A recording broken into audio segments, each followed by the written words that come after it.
So she finished high school and spun the globe, put her finger down, ended up in Ethiopia. Right, her childhood hero was Mother Teresa. Okay, so she wanted to save the world. Anyway, ended up in this in the Afar region, sort of the northeast side of Ethiopia, out in the desert, and asked, she ended up teaching English there. She went traveling, taught English, and everyone said, "Oh, we'd like help him, blah blah," and they said we need a school. So she went, no worries. She went back to Australia, convinced her brother and a boyfriend at the time and a friend, and they raised some, doing fundraising dinners, and they raised 12 grand. Went back and went, let's go build this school. Well, you were telling us a story because when I first met you, right, when Colin and I first heard of you, right, we heard of this guy who'd just gone to Ethiopia. Ethiopia. Yeah, that's the wine kicking in. Yeah, Ethiopia to film a documentary on they were brother and sister, weren't they? Brother and sister who were going to set up a medical facility over there. And they had zero experience. They were like a first year nursing student or something. Yeah. Well, actually, when Kira actually first started, when Kira first started, she actually had, I think she just finished high school. But then there was the nursing experience. That ended up being like a 5-year journey. I mean, that was apprenticeship for me, I think, in filmmaking. So was that the first one you've done, or the first? Yeah, that was so I'd finished the film school, and then I think it was about a year later, I was lucky enough to get a directing job for an SBS doc. Like, it was a half hour, and then once we started filming it, it was like, oh yeah, maybe this could be an hour. And the commissioning editor went, yeah, you can do an hour, but let's come back after the Christmas holidays. So I suddenly had this little break, and I'd met this girl, Kira, and they were going to Ethiopia, and the camera guy on this SBS doco kind of inspired me to go and shoot something. So anyway, you start this journey, you borrow a camera, you go off, and you think you're going to be a filmmaker. Then you suddenly realize this thing has no end. It just kept going. It was a 6-week stint, and then it suddenly became a 5-year stint.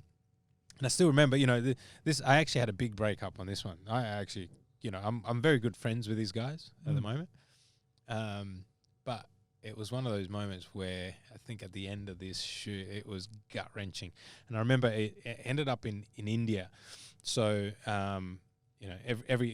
first they went. I was very skeptical about A-Work. I kind of still am, but they were going out as these sort of new, fresh face, straight out of school. They were so young too. Yeah, they were so young. But anyone wants to do aid work and they don't have a huge life experience or skills that can actually help in any way. You go, that's cool, because I did want to do it too. I'm not going to say that when I was a 19, 20-year-old guy that I want to start this or do this charity or do this. Like, of course we do.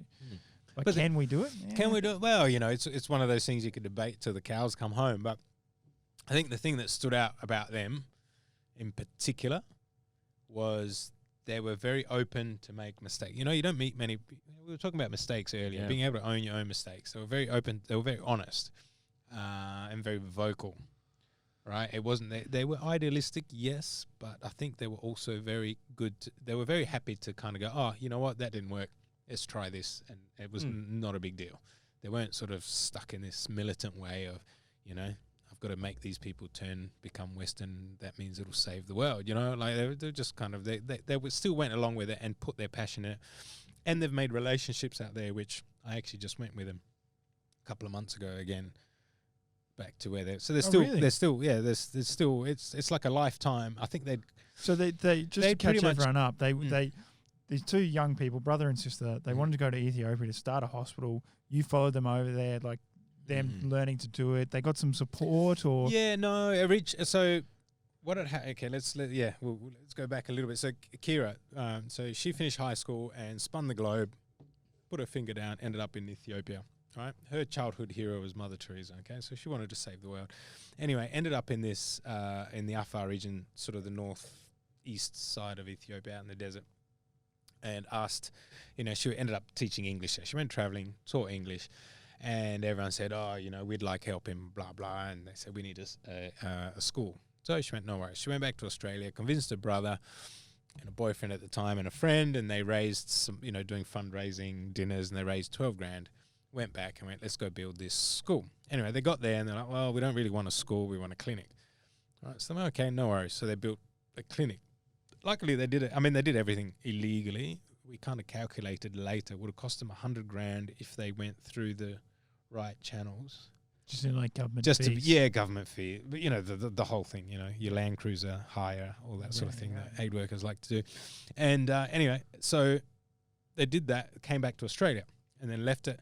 And, you know, just by fluke, the health minister was travelling through the Afar and they bumped into him. She's like, oh, what are you Aussies doing out here? And they're like, oh, we're building a clinic. Oh, really? I'm the health minister. And they're like, oh, okay, we built you a clinic. And they're like, okay.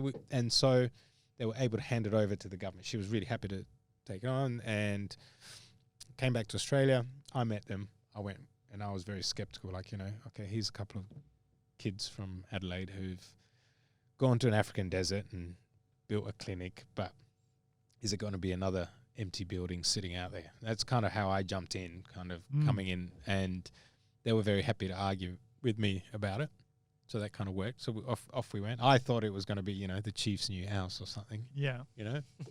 So we rocked up there, but the government had put in a nurse, had put in medication. You know, like they do remote communities out here. You know, they send someone in from the city, student. They go do a stint and, you know, basic medication. Anyway, and then that led to, you know, maybe we need other stuff. And that's gone on and on. Anyway, I started making film with that. But, of course, the main character, Kira, who I was filming, also had a boyfriend, suddenly became pregnant, suddenly I'm filming a birth, suddenly I'm back in Africa, back in Australia, and we got babies, and then they're getting married, and then we're going to have a big wedding in India. It goes on and on. And it goes on and on. So every time I thought I've come to an end, they're like, oh, we're doing this now, or this is happening now, or something. There'll be this surprise.